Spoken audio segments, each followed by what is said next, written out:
జై శ్రీ గణేష. మనం మహాభారతం చెప్పుకుంటున్నాం. ఎక్కడున్నాము? ద్రోణ పర్వం మొదటి ఆశ్వాసంలో ఉన్నాం. ఇప్పటి వరకు 12 రోజుల యుద్ధం గురించి చెప్పుకున్నాం. ఈరోజు 13వ రోజు యుద్ధం చెప్పుకుందాము. అసలు 13వ రోజు యుద్ధం పద్మవ్యూహంలో అభిమన్యుడు చెలరేగిపోతాడు కదా!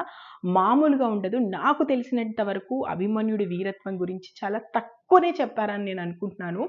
ఎందుకంటే కర్ణుడి కళ్ళ ముందే చంపేస్తే కర్ణుడు ఏమీ చేయలేకపోతాడు. అభిమన్యుడితో కాసేపు కూడా యుద్ధం చేయలేక యుద్ధరంగం నుంచి పారిపోతాడు కర్ణుడు.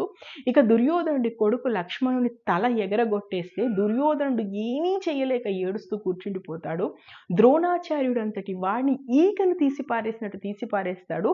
అసలు అశ్వత్థామ లాంటి వారిని అయితే అసలు లెక్క కూడా చేయడు. కౌరవ సైన్యంలో ఉన్నటువంటి మహావీరులందరినీ ఒక్కసారి వచ్చి అభిమన్యుడి మీద పడ్డా కూడా ఎవరు ఏమీ చేయలేకపోతారు. ఆ రకంగా యుద్ధం చేస్తాడు. అసలు అభిమన్యుడి యుద్ధం గురించి ఎంత చెప్పినా తక్కువే. నిజంగా చస్తే అభిమన్యుడిలా చావాలి అనేటువంటి మాట ఎందుకు వచ్చిందో నాకు 13వ రోజు యుద్ధం చదివితే అర్థమైంది.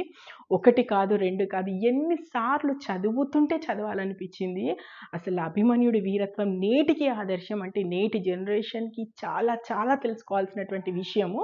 అసలు 13వ రోజు యుద్ధం ఏం జరిగింది, పద్మవ్యూహం ఏంటి, అభిమన్యుడు ఎలా వెళ్ళాడు, పాండవులు ఎందుకు వెళ్ళలేకపోయారు, సైంధవుడు ఎలా అడ్డుకున్నాడు, అసలు వాళ్ళ కుట్ర ఏంటి, ఇదంతా చెప్పుకుందాము. అయితే నేను ఇప్పటి వరకు అన్ని రోజుల యుద్ధాల్ని ఒక్కొక్క రోజులో చెప్పుకుంటూ వచ్చాను. కానీ 13వ రోజు యుద్ధాన్ని 2 లేదా 3 ఎపిసోడ్స్గా చెప్తాను. ఎందుకంటే ఏది కూడా విడిచిపెట్టకుండా పెద్దగా ఉంది, చాలా పెద్దగా ఉంది కాబట్టి క్లియర్గా చెప్పడానికి నేను ట్రై చేస్తాను.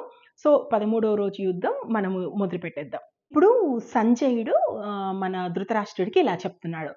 12వ రోజు యుద్ధం అయిపోయాక మర్నాడు తెల్లవారింది. తెల్లారేసరికి కౌరవుల మొహంలో ఎవ్వరి మొహంలోనూ నెత్తురు బొట్టు లేదు. దీనితోటి ఈ దుర్యోధనుడు విపరీతమైన కోపానికి వచ్చాడు. వచ్చి ద్రోణాచార్యుల దగ్గరికి వెళ్ళి, నువ్వు నిజంగా నా వైపే యుద్ధం చేస్తున్నావా? నీకు నిన్నటి యుద్ధంలో అస్సలు దొరకలేదా ధర్మరాజు?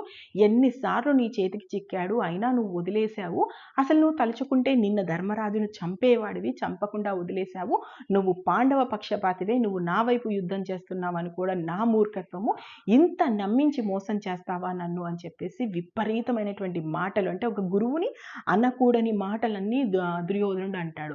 దానికి ద్రోణాచార్యుడు ఒకే మాట అంటాడు, నేను నీకు ముందే చెప్పాను, అర్జునుడు నా శిష్యుడని మీరు అనుకుంటున్నారు, కానీ అర్జునుడికి నేర్పిన విద్య నా విద్య మాత్రమే కాదు, అతను దేవతలందరి దగ్గర కూడా విద్య నేర్చుకున్నవాడు.